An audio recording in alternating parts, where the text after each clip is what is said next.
दरम्यान या संपूर्ण प्रकरणातले आणखी एक याचिकाकर्ते विनोद पाटील सुद्धा सध्या आपल्या सोबत आहेत। विनोदजी नमस्कार, स्वागत आहे। खरं तर खूप मोठ्या टप्प्याला आजपासून सुरुवात होते मराठा आरक्षणाच्या बाबतीत।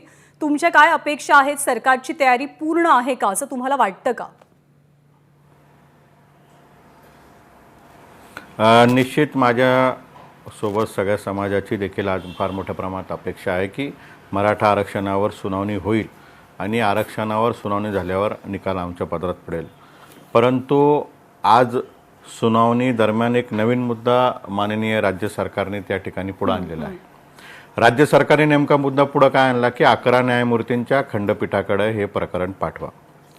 मला राज्य सरकारला एक प्रश्न या ठिकाणी विचारायचा आहे की 27/2/2020 ला माननीय 5 न्यायमूर्तींच्या खंडपीठाकडे हे प्रकरण आम्ही वर्ग करा ज्यावेळेस मागणी केली तो 24/7/2020 ला राज्य सरकारने तसा अर्ज केला। राज्य सरकारने तो अर्ज 5 महिने उशिरा केला। त्याच वेळेस जर झाला असतं तर चित्र वेगळं असतं, पण ठीक आहे। परंतु एक प्रश्न मला सरकारला आज या ठिकाणी विचारायचा की मागच्या 1 वर्षामध्ये राज्य सरकारच्या हे लक्षात आलं नाही का की 5 न्यायमूर्तींना देखील अधिकार नाही आहे, हे प्रकरण 11 न्यायमूर्तींकडे गेलं पाहिजे। म्हणजे एकीकडं 1 वर्ष संपूर्ण समाजातील तरुणांना अपेक्षा लावून ठेवायची, त्यांना वेठीस धरायचं की आज तारीख आहे, उद्या तारीख आहे, आपल्या बाजूने निर्णय येईल, तोपर्यंत ॲडमिशन प्रोसेस थांबवायची, तोपर्यंत नोकर भरती सर्व प्रकारची थांबवायची आणि 12 महिन्यानंतर येऊन वन फाईन मॉर्निंग 11 न्यायमूर्तींच्या खंडपीठाकडे जाण्याचा अर्ज करायचा। 11 न्यायमूर्तींच्या खंडपीठाकडे जाण्याचा अर्ज योग्य आहे, तो अर्ज अयोग्य मी असं मानत नाही। परंतु माझं म्हणणं असं आहे की मागच्या 1 वर्षामध्ये तुम्ही हा अर्ज जर या अगोदर केला असता तर त्या अर्जावर निर्णय होऊन प्रकरण 11 न्यायमूर्तींकडे गेला असता आणि आज सुनावणी 11 न्यायमूर्तींच्या समोर झाली असती। कशासाठी आणि कोणासाठी तुम्ही आमचे 15 आणि 16 महिने वाया घातले याचं उत्तर राज्य सरकारने त्या ठिकाणी दिलं पाहिजे। आज सर्व माध्यमं असतील, समाजातील सर्व तरुण असतील, सर्वांचं एकच म्हणणं आहे की आज काहीतरी निर्णय लागेल, परंतु निर्णय लागू नये अशी भूमिका राज्य सरकारने आज न्यायालयामध्ये घेतलेली आहे आणि 11 न्यायमूर्तींच्या खंडपीठाकडे प्रकरण पाठवण्याची मागणी त्या ठिकाणी केलेली आहे। खरं तर आज असं होणं अपेक्षित होतं। विरोधकांच्या वतीने युक्तिवाद सुरू झाला असता 8, 9, 10 आणि 12, 15 राज्य सरकार व 17ला मी व इतरांनी यासाठी मी तुम्हाला थोडंसं थांबवते कारण याच्यामध्ये थोडीशी स्पष्टता येऊ द्या। तुम्ही जे म्हणताय त्यामध्ये स्पष्टता येऊ द्यात आणि सगळ्यांना समजू दे की सरकारनं जो विनंती अर्ज आता न्यायालयासमोर केलाय की 11 न्यायमूर्तींच्या खंडपीठासमोर सुनावणी घेतली जावी, त्या अर्जामुळे या 8 ते 18 तारीख या संपूर्ण कालावधीमध्ये प्रत्यक्ष सुनावणीच्या कालावधीमध्ये काही खंड पडणार आहे का, अडथळा येणार आहे का सरकारच्या एका अर्जामुळे? अगदी बरोबर प्रश्न आपला आहे। मी तेच सांगण्याचा प्रयत्न करतोय की पहिले 5 न्यायमूर्तींकडे प्रकरण पाठवण्यासाठी 5 महिन्याचा राज्य सरकारने विलंब केला। 5 महिन्या अगोदर मी अर्ज केला आणि आज 1 वर्ष राज्य सरकार कोणाची वाट पाहत होते। हा अर्ज जर 12 महिन्यापूर्वी केला असता तर मधल्या सुनावण्या झाल्या नसता आणि थेट 11 न्यायमूर्तींकडे प्रकरण गेलं असतं। आज ज्यावेळेस फायनल हिअरिंगची सुरुवात होणार आहे त्यावेळेस राज्य सरकार हा अर्ज करते आणि मला एक विचारायचं आहे, जर राज्य सरकारने हा अर्ज आज लावून धरला तर सुनावणी होईल कशी? आज अंतिम निर्णय लागेल कसा? त्यामुळे मला तरी असं वाटतं की राज्य सरकारने जर ही युक्ती ठरवली असेल प्रकरण 11 न्यायमूर्तींकडे पाठवा। मी पुन्हा एकदा स्पष्ट करतो, प्रकरण 11 न्यायमूर्तींकडे जाणं योग्य आहे, परंतु हे 12 महिनेपूर्वी सुद्धा जाऊ शकत होतं आणि हा 12 महिन्याचा जो विलंब झाला त्यामुळे आज सुनावणी होणं मला अवघड दिसतंय। आता मुद्दा हा आहे, मी तुम्हाला एक छोटासा प्रश्न विचारते आणि मग मला प्रशांतकडे सुद्धा जायचे कारण प्रशांत आपल्याला सुप्रीम कोर्टातले अपडेट्स देणार आहे। आता तांत्रिक घोळ निर्माण होण्याची शक्यता आहे का? कारण जर आज त्याच्यावरती सुनावणी झाली की 11 न्यायमूर्तींकडे प्रकरण द्यायचं की नाही, त्या संदर्भातला जर का काही निर्णय आला तर मग पुढे काय? ही सुनावणी म्हणजे 8 ते 18 ची सुनावणी मग त्याच्यामुळे पूर्ण होऊ शकेल का तिथे खंड पडेल? आणि दुसरा मुद्दा म्हणजे का नेमकं गरजेचं आहे 11 न्यायमूर्तींसमोर सुनावणी होणं हे आरक्षणाच्या बाजू मांडण्याच्या दृष्टिकोनातनं गरजेचं का आहे, महत्त्वाचं का आहे? हे दोन्ही प्रश्नाचं उत्तर असंच आहे की राज्य सरकारने जो अर्ज केला आहे 11 न्यायमूर्तींचा तर त्या अर्जावर निर्णय आज माननीय न्यायालयाला द्यावा लागेल। जर राज्य सरकारची तयारीच नाही की आम्ही तुमच्या समोर म्हणणं मांडू तर मग तो न्यायालयाचा अधिकार आहे की ते स्वतःकडे घ्यायचा का तो अर्ज निकाली काढायचा। जर न्यायालयाने 11 न्यायमूर्तींकडे प्रकरण पाठवण्यासाठी सुनावणी सुरू केली तर याच्यामध्ये 2-3 तारखा 4 तारखा पडतील आणि यस नो मग 11 न्यायमूर्तींच्या खंडपीठाचं होईल आणि त्यानंतर मराठा आरक्षणाची सुरुवात होईल. आणि प्रश्न असा आहे की 11 न्यायमूर्तींची मागणी योग्य आहे का, तर ती मागणी योग्य आहे. याच्यासाठी योग्य आहे की ज्यावेळेस एखादा निर्णय खंडपीठ देतं तर त्यानंतर पहिल्या टप्पा जो असतो तो 5 न्यायमूर्तींचा खंडपीठ मागण्याचा असतो आणि तो टप्पा आम्ही पूर्ण केला आणि लगेचच पुढच्या खंडपीठाची मागणी त्या ठिकाणी व्हायला पाहिजे होती, म्हणजेच 11 न्यायमूर्तींच्या खंडपीठाची. परंतु त्याला विलंब झालेला आहे. मागणी योग्य आहे परंतु 12 महिन्याचा विलंब झालेला आहे. म्हणजे अजून खूप दिवस तरुणांना मराठा आरक्षणाची वाट बघावं लागेल. एक अगदी थोडक्यात तुमच्याकडनं उत्तर अपेक्षित आहे. जर 11 न्यायमूर्तींच्या खंडपीठाची मागणी मान्य झाली नाही तर किती नुकसान होणार आहे? 11 न्यायमूर्तींच्या खंडपीठाची मागणी मान्य जर झाली नाही आणि ह्या न्यायालयाने जर सांगितलं की इंदिरा साहनीच्या खटल्यावर सुद्धा आम्ही भाष्य करू शकतो, आम्हाला निर्णय देण्याचा अधिकार आहे, तर तो न्यायालयाचा अधिकार आहे. त्यामुळे नुकसान किंवा फायद्याचा मुद्दा नाहीये.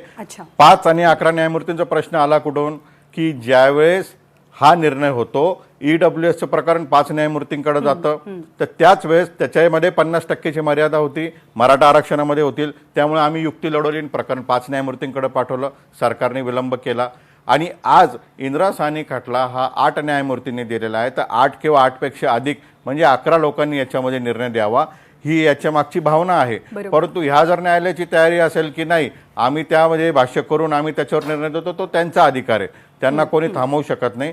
परंतु प्रश्न असा आहे की आता 11 मध्ये किती दिवस लागतील ते आता आम्हाला बघणं गरजेचं आहे. अच्छा, आपण प्रशांतकडे जाऊयात कारण प्रशांत सुप्रीम कोर्ट परिसरातनं आपल्यासोबत आहे, तो आपल्याला अधिक अपडेट देईल.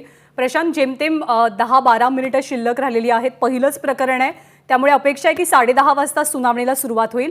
पण आता कळीचा मुद्दा उपस्थित झालेला आहे तो म्हणजे 11 न्यायमूर्तींकडे प्रकरण देण्याच्या राज्य सरकारच्या अर्जाचा. यावरती सुद्धा आजच सुप्रीम कोर्ट सुनावणी घेणार आहे का? काय असेल आजची संपूर्ण प्रक्रिया? ज्ञानदा, सुप्रीम कोर्टाच्या कोर्ट नंबर 7 मध्ये बरोबर 10:30 वाजता सुनावणीला सुरुवात होईल आणि मागच्या वेळी 5 फेब्रुवारीला जेव्हा सुनावणी झाली होती तेव्हा कोर्टानं एक कार्यक्रम आखलेला होता. 8 ते 18 मार्च दरम्यान ही या सगळ्या संदर्भातली सुनावणी घ्यायची. मग कुठल्या वकिलांना किती वेळ, कुठल्या बाजूला किती दिवस, हे सगळं ठरलेलं होतं. पण दरम्यानच्या काळामध्ये राज्य सरकारनं आता ही भूमिका घेतलेली आहे की हे प्रकरण 11 न्यायमूर्तींच्या खंडपीठाकडे सोपवण्यात यावं. त्याच्या पाठीमागची कारणं काय आहेत हे आता विनोद पाटलांनी सुद्धा सांगितलं आणि त्यामुळं आज आपल्याला हे पाहावं लागेल की कोर्ट 11 न्यायमूर्तींच्या खंडपीठाच्या मागणी संदर्भात पहिल्यांदा काय विचार करतंय, ती विचारात घेतंय की नाही. जर त्यांनी विचारात घेतली तर मग कदाचित 8 ते 18 या वेळापत्रकाचा काहीही फरक पडणार नाही, त्याच्याऐवजी एखादी नवीन तारीख येऊ शकते. दुसरी एक सगळ्यात महत्त्वाची गोष्ट आहे, सुप्रीम कोर्टाचं जे कामकाज आहे ते अजूनही प्रत्यक्ष कामकाज सुरू झालेलं नाहीये. आजची सुद्धा सुनावणी जी आहे ती व्हर्च्युअल पद्धतीनंच होते आहे. 15 मार्चपासून दिल्लीतलं हायकोर्ट नेहमीप्रमाणे सुरू होत आहे, पण सुप्रीम कोर्ट 15 मार्चपासून सुद्धा पूर्णपणे प्रत्यक्ष कामकाजास सुरुवात करत नाहीये आणि या मुद्द्याचा या सुनावणीमध्ये सुद्धा काही उल्लेख होतोय का हे पाहावं लागेल. कारण मागच्या सुनावणीमध्ये मला आठवतंय की सरकारी वकील मुकुल रोहतगी यांनी वारंवार या मुद्द्यावरती भर दिलेला होता की हे प्रकरण अत्यंत गंभीर आहे आणि त्यामुळं ते प्रत्यक्ष सुनावणीनं व्हायला पाहिजे. कागदपत्र खूप महत्त्वाचे आहेत आणि ते कम्युनिकेशन जे आहे ते जर आम्ही 7-8 वकील वेगवेगळ्या ठिकाणी असू तर व्यवस्थित होत नाही असा त्यांचा मुद्दा होता. त्यामुळं जर अजूनही प्रत्यक्ष कामकाजास सुरुवात झालेली नाहीये तर त्याच्या संदर्भातली काही आग्रही भूमिका पुन्हा एकदा मांडली जाते का हे आपल्याला पाहावं लागेल. आणि त्या अर्थानं म्हणजे सुप्रीम कोर्ट 8 ते 18 मार्च जे आहे ते वेळापत्रक त्याच्यानुसार जाईलच असं नाही. या 2-3 मुद्द्यांच्यानुसार ही तारीखा ज्या आहेत त्याच्यावरती परिणाम होऊ शकतो आणि त्या अनुषंगानं आज न्यायमूर्ती अशोक भूषण यांच्या नेतृत्वातलं हे 5 न्यायमूर्तींचं खंडपीठ काय विचार करतंय हे पाहावं लागेल. सरकारच्या वतीनं ऑलरेडी अर्ज दाखल झालेला आहे. काही इतर खासगी याचिकाकर्ते आहेत त्यांनी सुद्धा हा अर्ज दाखल केलेला आहेच की हे प्रकरण 11 न्यायमूर्तींच्या खंडपीठाकडे द्यावं म्हणून. प्रशांत, राजकीय सामाजिक दृष्ट्या खूप संवेदनशील प्रकरण आहे हे महाराष्ट्रातलं मराठा आरक्षणाचं प्रकरण. आत्ताच्या घडीचा जर का आपण विचार केला, आत्तापर्यंत झालेल्या सुनावण्यांचा जर का विचार केला तर सरकारच्या बाजूनं जमेच्या बाजू कोणकोणत्या आहेत, जमेचे मुद्दे कोणकोणते आहेत आणि सरकारच्या विरोधात जाणाऱ्या गोष्टी कोणकोणत्या आहेत? आत्ता 1.5 वर्षाच्या कालावधीचा स्टे आल्यापासून आपण विचार केला तर ज्ञानदा 9 सप्टेंबरला मराठा आरक्षणावरती सुप्रीम कोर्टानं स्थगिती दिली आणि त्याच्यानंतर आता जवळपास 4-5 महिन्यांचा कालावधी उलटलेला आहे. महाविकास आघाडी सरकारसाठी सगळ्यात मोठी डोकेदुखी ही आहे की अशा पद्धतीच्या अनेक केसेस सुप्रीम कोर्टामध्ये प्रलंबित आहेत, मात्र त्या सगळ्या केसेसवरती स्टे नाही आहे आणि त्यामुळं केवळ ही एक अशी केस आहे की ज्याला स्टे मिळालेला आहे आणि त्याच्यावरती आता अंतिम निर्णय होणं बाकी आहे. म्हणजे आता विनोद पाटील जे सांगत होते की त्यांचा आरोप आहे की सरकार वेळकाढूपणा करतंय, 11 न्यायमूर्तींच्या खंडपीठाची मागणी आधीच करायला पाहिजे होती. तर हा वेळकाढूपणा जो आहे तो सरकारला तेव्हा परवडला असता जर ऑलरेडी याच्यावरती स्टे कोर्टानं दिलेला नसता, कारण मग अंतिम निर्णय होण्यासाठी सरकारनं वेळकाढूपणा करणं हे कदाचित ती एक स्ट्रॅटेजी ठरली असती. पण आता सरकार जितकं वेळकाढूपणा करेल किंवा या निर्णयाला जितका वेळ लागेल तितकं त्यांच्यासाठी अडचणीचं सुद्धा आहे, कारण एकतर ऑलरेडी स्टे सुप्रीम कोर्टानं दिलेला आहे आणि गेल्या 2-3 सुनावणीमध्ये हे स्पष्ट झालेलं आहे की जोपर्यंत आता सुप्रीम कोर्ट या सगळ्या प्रकरणाची अंतिम सुनावणी करत नाही तोपर्यंत हा स्टे जो आहे तो उठणार नाही आणि त्या अनुषंगानं हा वेळकाढूपणा जो आहे तो आता सरकारला परवडणारा नाही आहे. अर्थात राजकीयदृष्ट्या जर आपण बघितलं तर गेल्या काही दिवसामध्ये राज्य सरकारनं हा प्रयत्न चालू केला आहे की केंद्र सरकारला याच्यामध्ये ओढायचं, केंद्राची सुद्धा कशी याच्यामध्ये जबाबदारी आहे हे सांगण्याचा प्रयत्न राज्य सरकार करतं आहे. मात्र केंद्र सरकार हे मराठा आरक्षणाचं प्रकरण आपल्या अंगाशी लावून घेईल असं वाटत नाही, कारण केवळ महाराष्ट्रापुरता प्रश्न नाही आहे.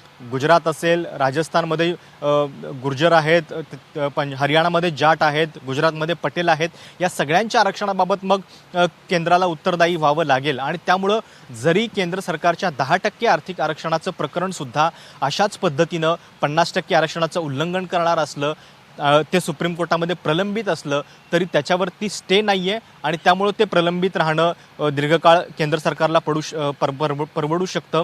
राज्य सरकारला मात्र तशी फारशी सोय नाही आहे. प्रशांत, याच मुद्द्यावरनं विनोद पाटलांना सुद्धा आपण एक प्रश्न विचारूयात. विनोदजी, सातत्यानं राज्य सरकारकडनं ही ओरड केली जाते किंवा सातत्यानं आरोप प्रत्यारोप रंगतात की केंद्राची मराठा आरक्षणामध्ये भूमिका नेमकी काय आणि केंद्रानं पार्टी व्हावं ही राज्य सरकारची भूमिका, ज्याला केंद्र ठोस काही अजून सपोर्ट देत नाहीये किंवा निर्णय त्याविषयीचा घेत नाहीये. तर केंद्राने संपूर्ण प्रकरणी हस्तक्षेप करणं किती गरजेचं आणि केंद्र, जसं प्रशांत म्हणाला की केंद्र या प्रकरणामध्ये पडेल, हस्तक्षेप करेल असं तुम्हाला वाटतं का? याच्यामध्ये 2 वेळेस वेगवेगळे मुद्दे समोर आले. सर्वप्रथम केंद्र सरकारने याच्यामध्ये हस्तक्षेप करावा अशी मागणी मराठा आरक्षणाला विरोध करणारे ॲडव्होकेट तळेकर साहेबांनी केली होती. त्यावेळेस ते आम्हाला परवडणारं नव्हतं. त्यानंतर मध्ये डेव्हलपमेंट अशी झाली की तामिळनाडू, कर्नाटक, आंध्रा, गुजरात इथनं वेगवेगळ्या तरुणांनी न्यायालयामध्ये अर्ज केले की या आरक्षणाबाबत ठोस निर्णय व्हावा, हे आरक्षण मराठा आरक्षणाबाबत ऐकलं गेलं पाहिजे. आणि तो निर्णय होत असताना मग मात्र केंद्र सरकारच्या भूमिकेची आम्हाला गरज आहे आणि त्या मदतीची आम्हाला गरज आहे. पूर्वी ते विरोधातलं होतं आणि आज ते सहकार्याचं आहे. त्यामुळे केंद्र सरकारला ऑलरेडी आता पार्टी करण्यात आलेलं आहे. मागच्या तारखेला केंद्र सरकारच्या वतीने अटॉर्नी जनरल येऊन त्या ठिकाणी भाष्य केलेलं आहे आणि त्यांना 18 तारीख ही त्या ठिकाणी देण्यात आलेली आहे. त्यांना नेमकं काय विचारण्यात आलेलं आहे की महाराष्ट्रामध्ये दिलेलं आरक्षण हे योग्य आहे की अयोग्य आहे. नंतर घटनादुरुस्ती झाली, नंतर अधिकार काढण्यात आले, परंतु ज्यावेळेस मराठा समाज मागासलेला आहे हे आयोगाने सिद्ध केल्यानंतर त्यावेळेस राज्य सरकारला अधिकार होते, त्यावेळेसच्या राज्य सरकारला अधिकार होते आणि म्हणून आम्हाला आरक्षण मिळालं. त्यामुळे आता केंद्र सरकारची भूमिकाही या ठिकाणी महत्त्वाची आहे आणि केंद्र सरकारने जर व्यवस्थितरित्या सगळे आकडेवारी आणि बॅकअप सपोर्ट जर दिला तर निश्चित मराठा आरक्षण टिकवण्यासाठी फार मोठी मदत होऊ शकते. एबीपी माझा, उघडा डोळे बघा नीट.